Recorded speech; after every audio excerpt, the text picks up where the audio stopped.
Partage spirituel d'été numéro 22. Il y a dans notre fonctionnement une attitude qui est habituelle, c'est d'interpréter les événements, de vivre les événements, d'attendre des événements, ce qu'on avait prévu, conçu, préétabli. Alors que nous sommes dans des temps où justement se passent des événements, des situations qui ne peuvent pas être, qui ne peuvent pas rentrer, qui ne peuvent pas être seulement ce qu'on attend, que ce qu'on attend, que ce qu'on veut. Pourquoi ? Parce que nous avons à accueillir justement des parts de notre histoire, des parts de notre historique, de personnalité, mais aussi de notre histoire d'âme, qui fait que il y a des événements qui se jouent, qui se vivent, qui dépassent complètement une logique habituelle, une logique normale, puisque on nous dit que, étant dans la fin d'un cycle de temps, étant donc dans un bilan, dans une conclusion, les résidus, les dépôts, les mises de côté, les refoulés de cette vie, mais aussi de l'historique de notre âme, fait que les événements ne peuvent plus être évalués, envisagés, à partir d'un modèle qui nous paraissait suffisant. Ce qui fait que soit qu'on peut s'en passer directement, soit qu'il nous faudra à chaque fois que l'on fait une première lecture selon nos idées, nos impressions, nos conceptions, d'accepter après et aussi d'envisager les choses d'une autre manière. D'une manière où finalement on ne veut plus accepter les événements dans le cadre de ce qui nous paraît normal, acceptable, juste, bon, mais dans une autre relation aux événements, qui est de constater ce qui se passe et de se positionner selon des valeurs spirituelles, selon des critères divins qui sont établis selon les enseignements. Qui fait que finalement, ce n'est plus vraiment une compréhension que nous devons chercher à avoir, à obtenir, mais surtout une manière d'être, une manière de vivre les événements. Comment je vais vivre, comment je vais être en capacité de vivre les événements en respectant mon choix de le vivre comme un être divin, avec mes valeurs, avec des principes, avec une éthique spirituelle, qui fait que je vais plus chercher forcément à comprendre, puisque c'est incompréhensible, c'est insaisissable, parce que les enjeux, l'historique qui me traverse, qui s'invite dans cette vie, et alors que ça appartient à un historique à la fois du corps et de l'âme, de l'héréditaire et de l'être, ne peuvent pas être compris dans une logique humaine habituelle, dans une logique personnel normal. On doit donc développer une nouvelle manière de vivre les événements. Une nouvelle manière d'être dans les événements. Qui est d'abord, en premier lieu, de le savoir. Les événements nous dépassent. C'est normal.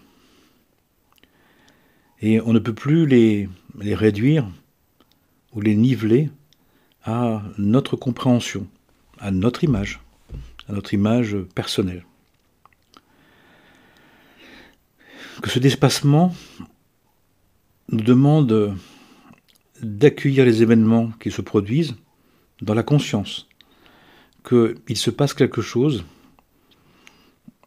qui porte un historique beaucoup plus grand, beaucoup plus large, beaucoup plus vaste que ce que je conçois, ce que j'imagine, ce que je veux, ce que je suis dans cette vie.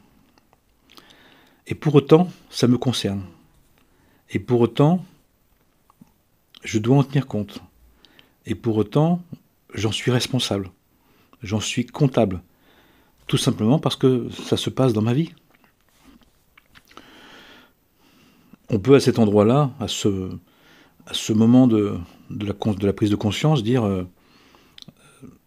justement, mais selon les critères du monde extérieur ou du monde personnel, du monde intérieur, que c'est injuste, que ça ne devrait pas, que c'est pas normal, que c'est pas possible. Et pourtant, c'est ce qui se produit. Et justement, ça va nous demander de trouver un dialogue, de trouver un accueil, de trouver une capacité en nous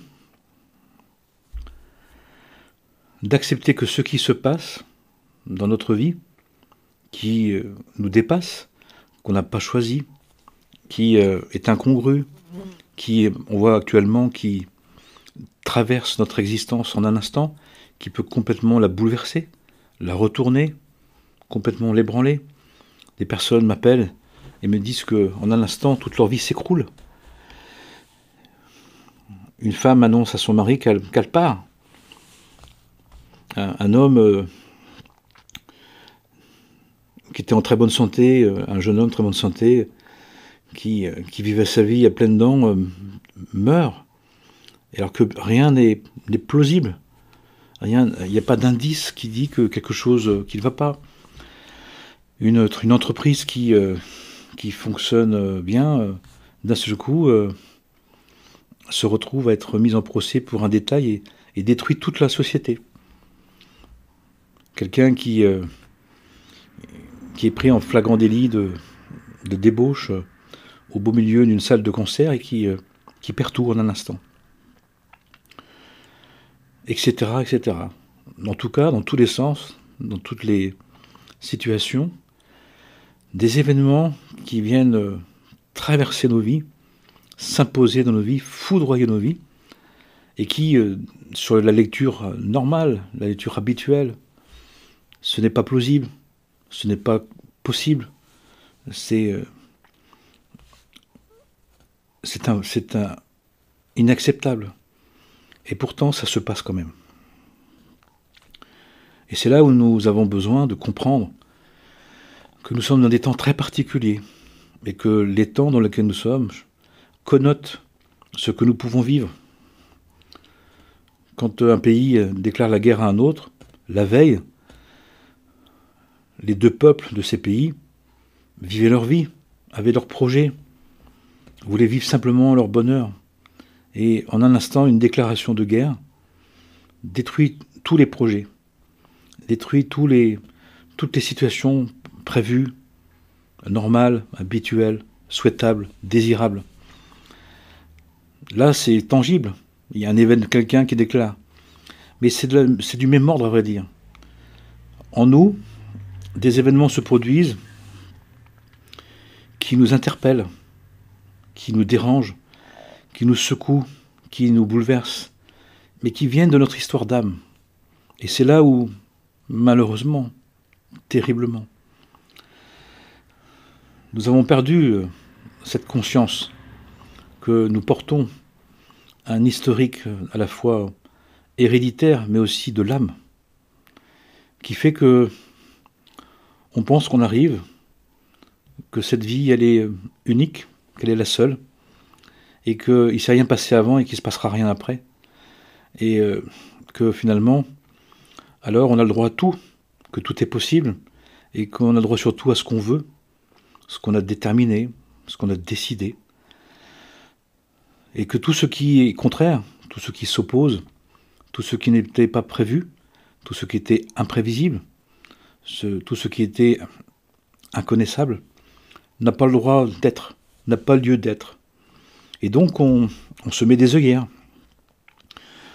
on met de côté, on se met à part, on fuit physiquement ou psychiquement, mais tout ça crée un refoulé d'incarnation en incarnation, un refoulé de vie en vie, de venue en retour, qui fait que on porte un historique où à chaque étape, à chaque période, à chaque page du livre, du grand livre de la vie, des épisodes de l'existence de l'âme, eh bien, il y a des parties qui ont été mises de côté, des parties qui ont été repoussées, qui ont été refusées, qui ont été mises en attente pour après, pour plus tard, pour toujours, pour jamais, en pensant que ça allait passer aux oubliettes, que ça n'allait plus exister puisqu'on n'y pensait plus, que ça ne pouvait pas venir puisqu'on ne l'avait pas dit, que puisque ça avait été caché, personne ne le saurait, ça n'est pas se révéler. Mais c'est manquer de connaissance, c'est d'être dans le seul péché qui existe, celui de l'ignorance, s'il y en a un, de péché.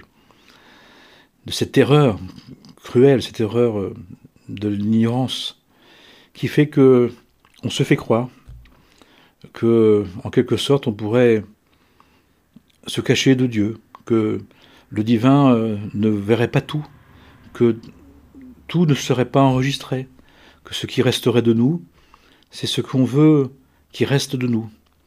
C'est un peu comme des personnes qui font leur témoignage d'une vie par un livre, par une vidéo, par un documentaire, et qui racontent que ce qui les intéresse, que ce qui leur plaît, que ce qu'ils veulent apparaître. Et là, ce qui se produit pour chacun et chacune, pour nous tous, nous toutes, pour les nations, pour le monde, pour l'humanité, c'est le dévoilement de non pas que ce qu'on voulait garder, que ce qu'on aimait garder, que ce qu'on pensait devoir garder, mais aussi tout le reste. Parce que tout compte, tout est dans l'expérience, tout a sa place, il n'y a rien à ajouter et rien à enlever, mais tout à placer, ou tout à replacer et à accepter, et à accueillir et pour accepter, selon l'ordre divin. Ce qu'on ne fait pas. On pourrait dire, à juste titre, d'un certain point de vue, mais ne savant plus les temps, ne savant plus le rythme ontologique de la vie selon les principes divins, selon les lois divines, selon les décrets divins. On pensait que, in aeternam, on pouvait continuer comme ça à dériver, à oublier, à manquer, et à mettre de côté ce que nous avons aussi à regarder, puisque nous avons tout à perfectionner, tout à rendre parfait, parfaitement aligné sur les valeurs et les principes du divin. Et ce qu'on constate actuellement, à vrai dire, c'est très simple, c'est que nous sommes tous confrontés de manière impérative, de manière directe, à devoir accueillir ce qui a été depuis fort longtemps, depuis le début des temps, pour une part, mis de côté, on pourrait dire mis en attente. Mais le banquier se souvient de nous quand il fait le bilan des bilans. Et le banquier divin, les tribunaux célestes, qui enregistrent tout, qui gardent tous les dossiers depuis le début des temps, eh bien, ont eu ordre du divin, de Dieu lui-même, de l'Éternel, béni soit-il, de l'infini, béni soit-elle, de maintenant de faire le solde de tout compte, le compte des comptes, pour terminer ce cycle de temps qui maintenant doit se conclure et qui demande un bilan général, bilan complet, un bilan d'état général, un bilan d'étape de ce cycle de temps, mais un bilan général, définitif, pour qu'on puisse justement entrer dans les tout nouveaux temps tout nouveaux, qui n'ont jamais existé, qui ne peuvent pas porter ces dettes, qui ne peuvent pas porter ces contentieux, ces comptes des cieux, qui justement qui ont besoin d'être réglés, d'être régulés, d'être remis à zéro, d'être remis à plat pour être remis à zéro. Et donc, ça produit dans nos vies tous ces événements qui nous traversent, qui se cumulent, qui s'invitent, qui s'imposent, parce que nous devons maintenant les considérer. Si nous ne changeons pas de conscience, si nous restons sur une conscience ordinaire, même volontaire, mais limitée à « je prends ce que je veux, je prends ce qui me convient, je prends ce que je décide de prendre », on ne pourra vivre que tous ces événements, tous ces conclusions, ces bilans à assumer, comme des attaques, comme des drames, comme des injustices, avec tout son lot de sentiments d'humiliation, de rejet, de défiguration de soi, de mal-être, de malheur, que les personnes témoignent. Mais que quelqu'un pense ça parce qu'il ne croit pas en Dieu, et que pour lui, il a une seule vie et il fait ce qu'il veut, c'est tout à fait logique. Et c'est à respecter, bien sûr. Mais quelqu'un qui a la foi, quelqu'un qui croit en Dieu, qui sait que Dieu existe, ne peut pas se conduire comme un idolâtre, ou comme un ignorant, ou comme un aveugle, comme un sourd et un aveugle spirituellement parlant. Il doit justement se hisser à une dimension de la vérité qui n'est plus du domaine que de la croyance, de l'interprétation, de la bonne volonté, mais qui est du domaine de la conscience, de la vérité, de la connaissance, qui exige ces temps. Tout simplement déjà, pour ne pas être terrifié, de ne pas être trop bouleversé, jusqu'à être abattu par les événements. Tout simplement aussi parce que c'est impératif, qu'on n'a pas le choix, que ça s'impose à nous, qu'on le veuille ou pas, qu'on l'aime ou pas, qu'on l'accepte ou pas.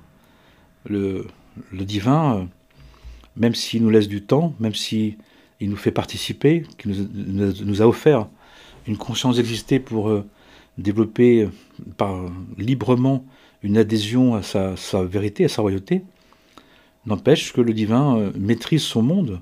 Il y a des règles, il y a des lois, il y a une structure de l'être qui s'applique et qui nous dit que nous sommes dans la fin, dans une conclusion qui demande à ce que on prenne en compte ce qu'on avait mis de côté depuis fort longtemps. Et cette conclusion, elle est impérative. Nous ne l'avons pas choisie, mais ceux qui étudient le savent. Et ceux qui font confiance en Dieu peuvent l'accepter.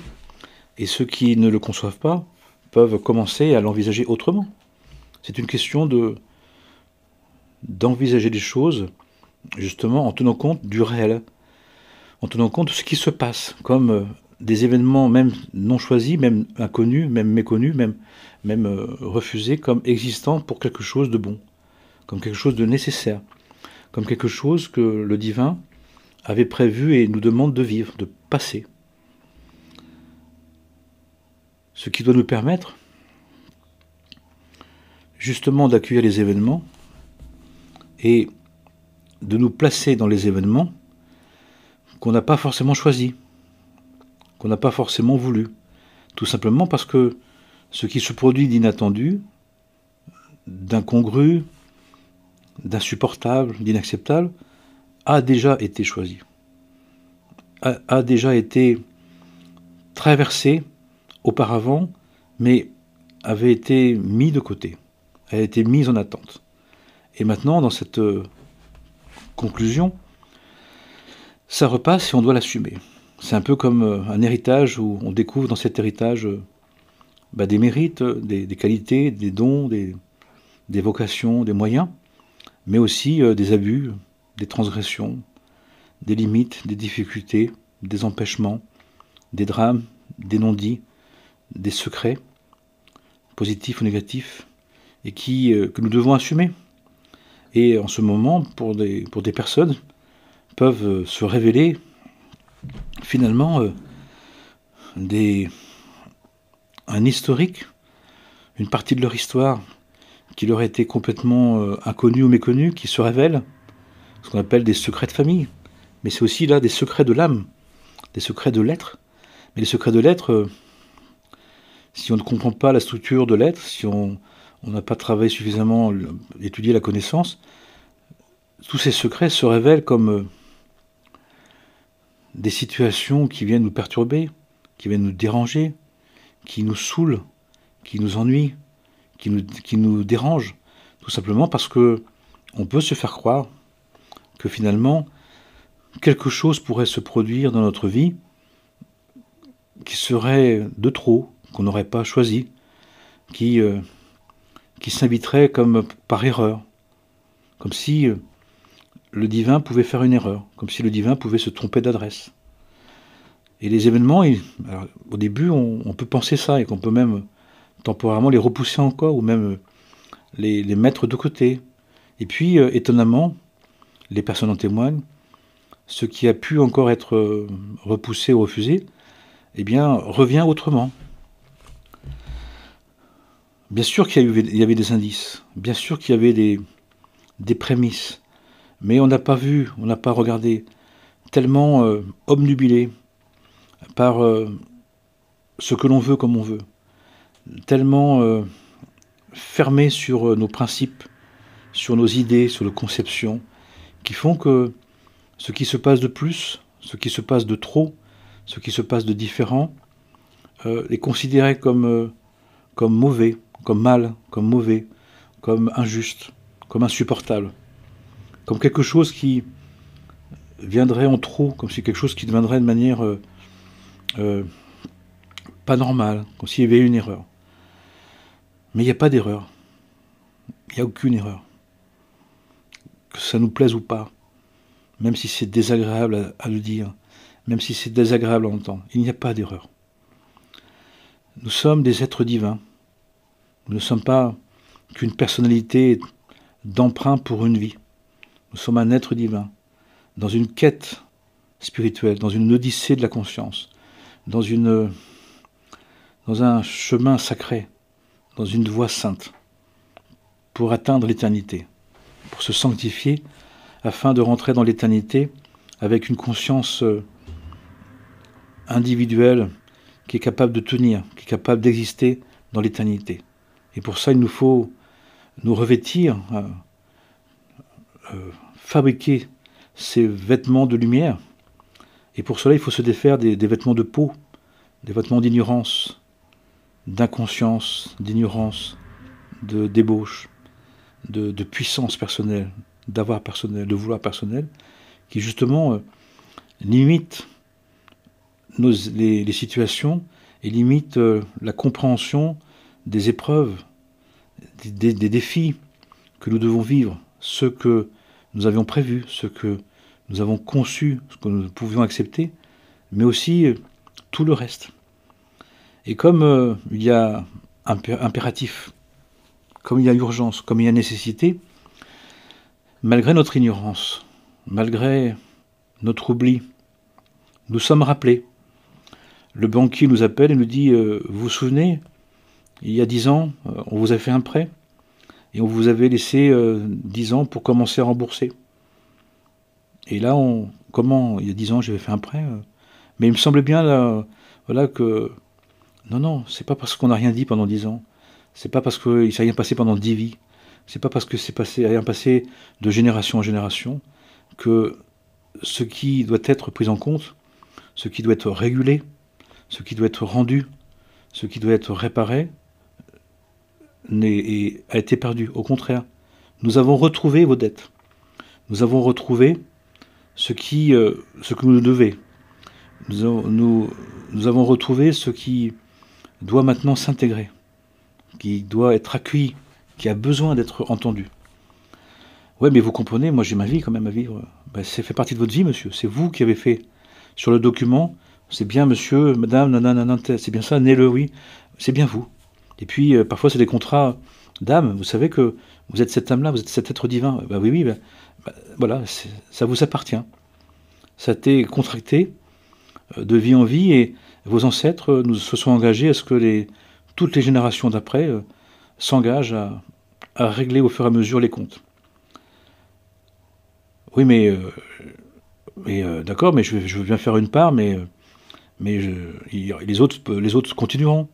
Alors non, il y a une chose que vous devez savoir, c'est que vous êtes justement la 10e génération, la 20e génération, la 30e génération, et c'est celle qui doit maintenant terminer. C'est celle qui... Vous êtes la dernière à devoir réparer, rendre, donner, offrir, prendre le temps, perdre le temps, vivre les conséquences de ce qui a été engendré il y a des tas et des tas de générations, des tas et des tas de vies, des tas et des tas d'incarnations. Le cumul de l'historique de l'arbre de la connaissance du bien et du mal et de l'arbre de vie. Qui fait que nous sommes ces âmes-là, nous sommes dans cette génération-là, nous sommes dans ce temps-là. Qui fait que nous pouvons très bien avoir des qualités, des vocations, des possibilités, une envergure personnelle, mais qui doit être surtout, principalement, pour rendre, pour réparer, pour expier, pour rédempter les conséquences de tout de tous nos ancêtres, de toute notre historique d'âme, de notre historique d'être divin. Ce qui fait que, de fait, notre envergure, nos possibilités doivent se consacrer à ce sujet principal, qui maintenant devient impératif. Ce n'est même plus un choix possible, c'est un engagement pris il y a très fort longtemps qui nous est rappelé, et avec toute l'exigence de ce rappel, c'est de l'assumer et de l'accomplir. Qu'on le veuille ou pas, encore une fois. Parce que l'engagement a été pris il y a très très longtemps, il y a fort longtemps. Bien évidemment, si on n'a pas l'idée de ça, si on ne le conçoit pas, si on ne veut pas le concevoir, si on le conçoit mais qu'on le réduit, qu'on le banalise, qu'on le diminue, qu'on le minimise, au lieu de le relativiser, ce n'est pas que ça non plus, mais c'est surtout ça, eh bien, tous les événements qui viennent vers nous, qui viennent pour justement, qui demandent des comptes, qui demandent un compte final, qui demandent un solde de tout compte, eh bien, nous pouvons mal le prendre, nous pouvons mal le vivre. Surtout que quand ça s'impose, et surtout c'est que ça va s'imposer, et c'est en train de s'imposer. Les êtres en témoignent, à la fois pour les personnes, dans les familles, dans les couples, dans les familles, dans les nations, pour toute l'humanité. Encore une fois, je n'ai pas écrit ces lois. Ça ne vient pas de moi, ce sont les enseignements qui les évoquent. J'essaie de les dire correctement, de bonne manière, de belle manière, pour que ça soit compréhensible et peut-être acceptable. Mais en même temps, c'est un impératif qu'on avait déjà choisi, même si on ne le choisit pas, même si on n'en veut pas, qui s'impose dans nos vies. Et qu'on l'accepte ou pas, qu'on le fasse avec ou pas, ça c'est en train de se passer. Et dans ce cadre-là, on nous dit, ça nous demande de nous mettre dans une disposition d'esprit, dans une disponibilité d'être, dans un accueil des événements qui ne peut pas être de la manière commune, de manière habituelle, de la manière normale. On ne peut pas prendre qu'une partie des événements. On ne peut pas prendre que ce que l'on veut, que ce que l'on considère. Il nous est demandé d'assumer ce qui se produit comme étant à l'origine de ce qui se produit, alors même qu'on ne le sait pas, alors même qu'on ne le sait plus, alors même qu'on n'y pense pas, qu'on ne sait même pas que ça existe. Et pourtant, on en est l'héritier, on en est l'auteur, on en est l'origine. Et donc on en est le récepteur, on en est justement le débiteur. Ce qui fait que si nous comprenons ce que je dis, nous allons comprendre qu'il est fort souhaitable, fort nécessaire de nous occuper de ce qui s'impose à nous, de ce qui se place dans nos vies comme des impératifs, comme des obligations, alors même que on avait nos projets, comme j'entends. Oui, mais moi j'ai mes projets, mais j'ai ma vie, mais c'est ta vie de l'âme. Et là, tu joues pas ta vie d'ici, que cette vie-là, tu joues ton existence d'être, qui a besoin justement de régler les dettes qu'elle avait contractées il y a eu fort longtemps, et que maintenant on lui demande justement de rembourser. Ce remboursement, ces régulations, cette expiation, cette rédemption, cette conclusion doit se faire, va se faire, est en train de se faire. C'est impératif, c'est obligatoire, qu'on le veuille ou pas. Pourquoi je dis ça? Parce que c'est ce qui se passe dans les vies des êtres, que ça s'impose, que ça se fait bon gré mal gré, que ça se fait avec ou sans notre accord. On le constate, on est saisi, on est foudroyé, on est refoutu droit par l'événement, on est réaligné, on est dépossédé, on est détruit, on est pris, on est supprimé matériellement, affectivement, relationnellement, paternellement, physiquement, psychiquement, dans le pouvoir, dans l'avoir, dans les savoirs, qu'on le veuille ou pas. Nos résistances, nos refus, nos mises à l'écart, nos fuites, comme je vois certains qui ont pu fuir à l'autre bout du monde pensant que le divin n'y était pas, sans doute, eh bien se rendre compte qu'ils se retrouvent dans la même situation, mais dans un autre pays, dans un autre monde, dans un autre langage, isolés, esselés, réduits, fatigués, abîmés, malades, et dans une situation impérative, avec une urgence de sauver la vie, de sauver non pas les biens, non pas les idéaux, non pas les conceptions, non pas les propos, mais tout simplement la vie. D'arriver à sauver sa vie de tout ce qui nous est pris, tout ce qui nous est ôté, tout ce qui nous est enlevé. C'est très désagréable, c'est très dur, c'est très violent. Et en même temps, parce que c'est très désagréable, parce que c'est très dur, parce que c'est violent, parce que c'est impératif, nous avons intérêt, fort intérêt, à baisser la tête, à remercier et à demander de l'aide à Dieu pour vivre les conséquences de nos actes, pour vivre les conclusions, pour vivre ce que nous devons rendre, pour vivre cet événement de dépossession, de dépouillement, de désencombrement, qui prend des mesures dans les vies de manière impérative, de manière globale. Ça commence, ça tape les biens, ça tape les moyens, ça tape l'affect, ça tape le relationnel, ça tape l'affectif, ça tape le paternel, le maternel, ça tape le couple, et après ça tape la santé.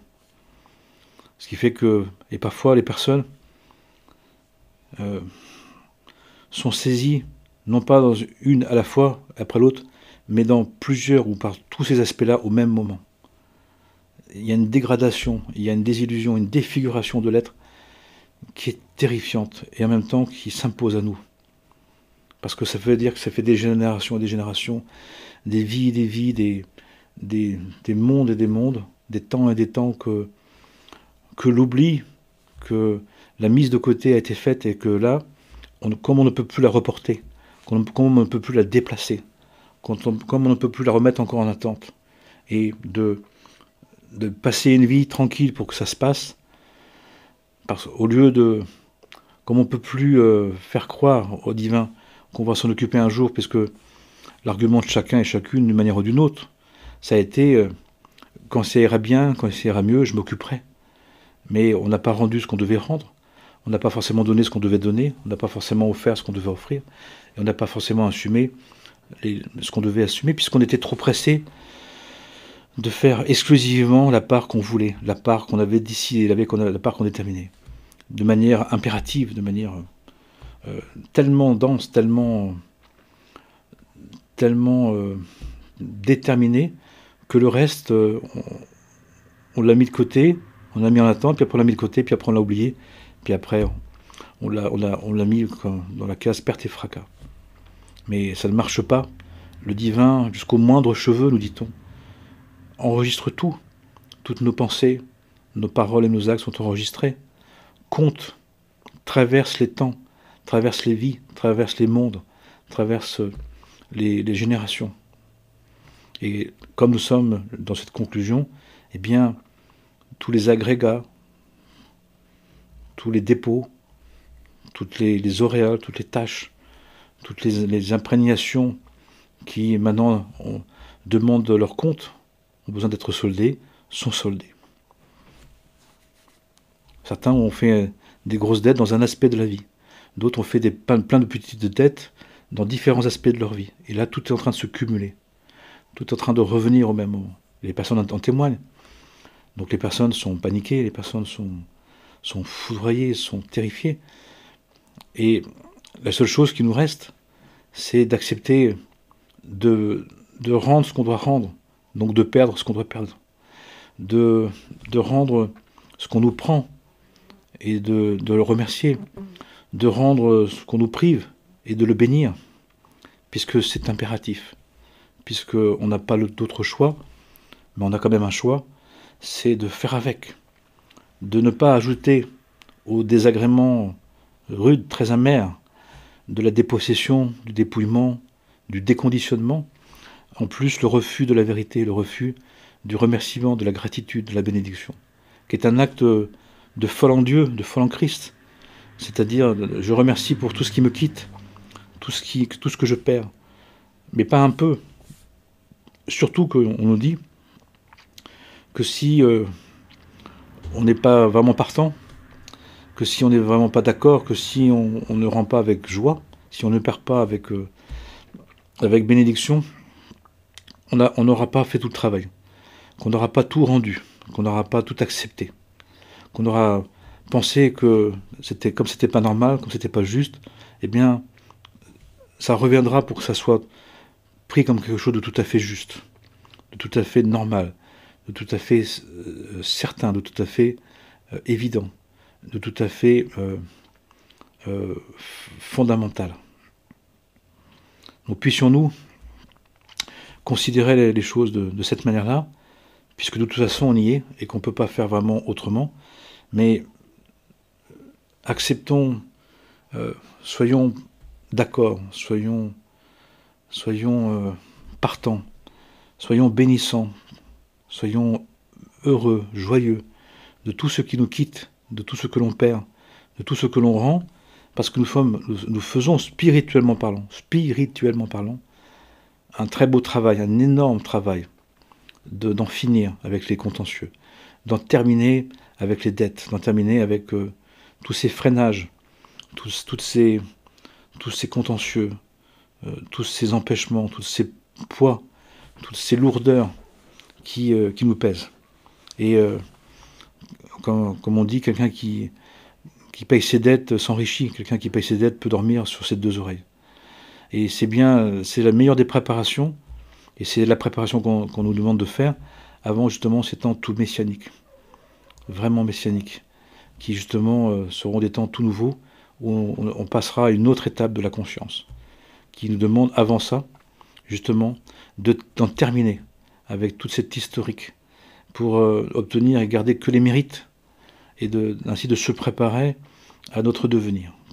Puissions-nous le concevoir, en avoir envie et accompagner ce mouvement de renaissance qui passe d'abord par une déconstruction et par des régulations nécessaires pour qu'on puisse arriver à la table du Seigneur, à passer la porte avec l'essentiel, qui est notre confiance en Dieu, notre certitude de sa présence, de sa providence, et en ayant déposé auparavant toutes les formes de sentiments d'injustice, d'ignorance, de débauche, de toute puissance, qui finalement représentent des doutes de la volonté divine, de la bienveillance divine, de sa compassion et de sa miséricorde. Amen et Amana, que le salon divin nous bénisse, nous gracie et nous donne la force spirituelle, les forces spirituelles, de vivre tout ce qui finalement nous quitte parce qu'on n'en a plus besoin, tout ce qui nous est pris parce que c'est devenu de trop, mais de le vivre avec la joie de danser sur les cendres et la poussière de nos illusions, de nos désillusions, pour être comme de redevenir des enfants qui dansent parce qu'ils savent que la seule chose qu'ils doivent avoir, la seule chose qui leur appartient vraiment, c'est l'amour pour le divin et la conscience de sa providence, de sa compassion, de sa vérité, de sa puissance véritable, qui nous aime, qui nous guide et qui nous réalise pour nous sanctifier et nous déifier. Que le salon divin nous bénisse les uns les autres, que la paix soit sur nous, en nous et tout autour de nous, et entre nous pour le bien de tous les êtres. Shalom, salam, amen et amana.